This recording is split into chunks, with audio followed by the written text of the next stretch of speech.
بسم اللہ الرحمن الرحیم۔ السلام علیکم۔ آپ کا نام علی رضی اللہ تعالیٰ عنہ، کنیت ابو الحسن اور ابو تراب، لقب اسد اللہ، حیدر قرار، علی المرتضیٰ۔ والد کا نام ابو طالب بن عبد المطلب بن ہاشم بن عبد المناف۔ اسی نسبت سے آپ حضور صلی اللہ علیہ وسلم کے چچیرے بھائی ہیں۔ والدہ کا نام فاطمہ بنت سید۔ آپ بنی ہاشم کے خاندان سے تھیں۔ آپ کی پیدائش بعثت نبی کریم صلی اللہ علیہ وسلم سے 10 سال پہلے ہوئی، یعنی بعثت کے وقت آپ کی عمر 10 سال تھی۔ آپ نجیب الطرفین ہیں۔ والد اور والدہ ہر دو بنی ہاشم کے خاندان سے تھے۔ بچپن سے ہی آپ حضور کریم صلی اللہ علیہ وسلم کی تربیت میں رہنے لگے، ان کے گھر کے فرد کے طور پر سمجھے جانے لگے۔ حضور اکرم صلی اللہ علیہ وسلم کی سب سے چھوٹی اور چہیتی بیٹی حضرت فاطمہ بتول کا نکاح آپ سے ہوا۔ اس نسبت سے آپ حضور نبی کریم صلی اللہ علیہ وسلم کے داماد اور ان کے گھر کے فرد ہیں۔ حضور اکرم صلی اللہ علیہ وسلم کے والد ماجد حضرت عبداللہ کا انتقال حضور صلی اللہ علیہ وسلم کی پیدائش سے قبل ہی ہو گیا تھا، اسی وجہ سے ان کی کفالت کا بوجھ آپ کے دادا حضرت عبد المطلب نے اٹھایا۔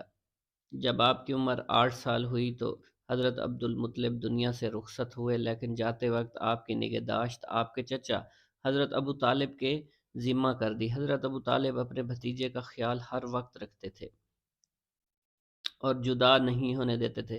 ام المومنین حضرت ختیجہ کے پیغام نکاح کی تقبیل بھی حضرت ابو طالب نے کی اور خطبہ نکاح خود پڑھا۔ مکہ مکرمہ میں ایک دفعہ قحط پڑ گیا۔ حضرت ابو طالب کثیر الاولاد تھے۔ حضور اکرم صلی اللہ علیہ وسلم نے اپنے چچا کا بوجھ ہلکا کرنے کے لیے حضرت علی کرم اللہ وجہہ کو اپنی کفالت میں لے لیا۔ اس وقت حضرت علی کی عمر 5 برس تھی۔ حضور اکرم صلی اللہ علیہ وسلم کے گھر میں وہ ایک فرد کی حیثیت سے رہنے لگے۔ بعثت کے وقت حضرت علی کی عمر 10 سال تھی۔ ایک روز آپ نے حضور اکرم صلی اللہ علیہ وسلم اور حضرت خدیجۃ الکبریٰ کو دونوں کو نماز پڑھتے دیکھا۔ طفلانہ انداز میں پوچھا، آپ کیا کر رہے ہیں؟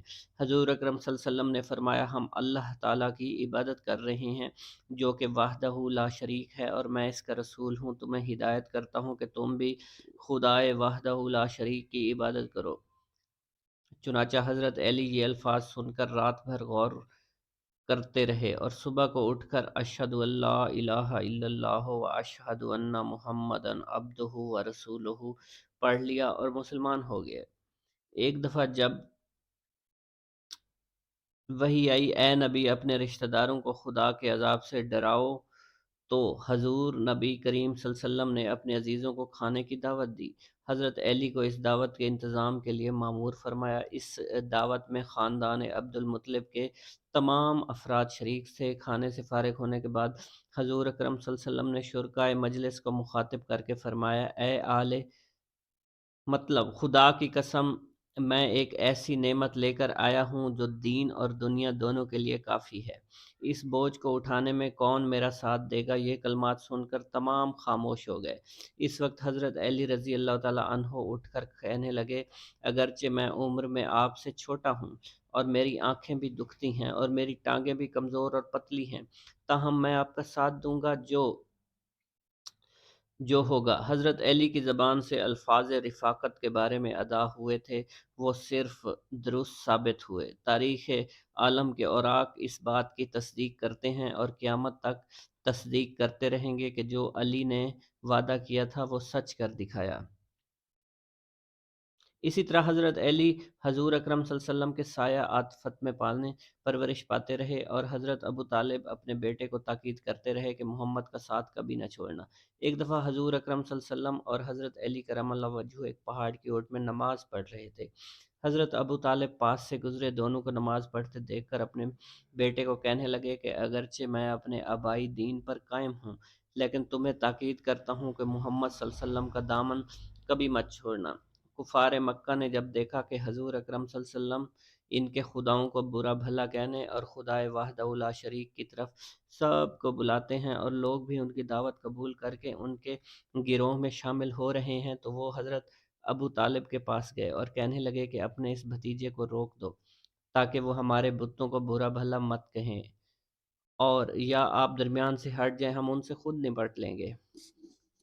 حضرت ابو طالب نے حضور اکرم صلی اللہ علیہ وسلم کو بلا کر کہا، اے بھائی کی جان، مجھے اس قدر مصیبت میں مت ڈالو۔ تم قریش مکہ مخالفت پر اتر آئے ہیں، ان کے آبائی دین کے متعلق ذکر کرنا چھوڑ دو۔ یہ سن کر حضور اکرم صلی اللہ علیہ وسلم کی آنکھیں ڈبڈبائیں اور بھرائی آواز میں فرمانے لگے کہ اے چچا، اگر یہ لوگ میرے دائیں ہاتھ پر سورج، بائیں ہاتھ پر چاند بھی لا کر رکھ دیں، تب بھی میں تبلیغ سے باز نہیں آؤں گا، خواہ اس راستہ میں میری جان ہی کیوں نہ چلی جائے۔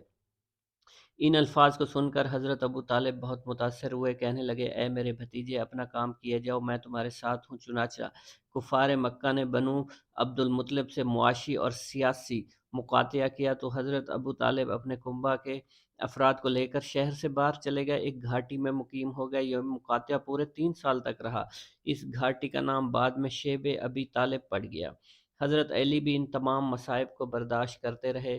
آخر 10 نبوی میں حضرت ابو طالب کا انتقال ہو گیا۔ انہوں نے اخیر دم تک اسلام تو قبول نہیں کیا، لیکن زندگی بھر حضور نبی کریم صلی اللہ علیہ وسلم کے طرفدار رہے۔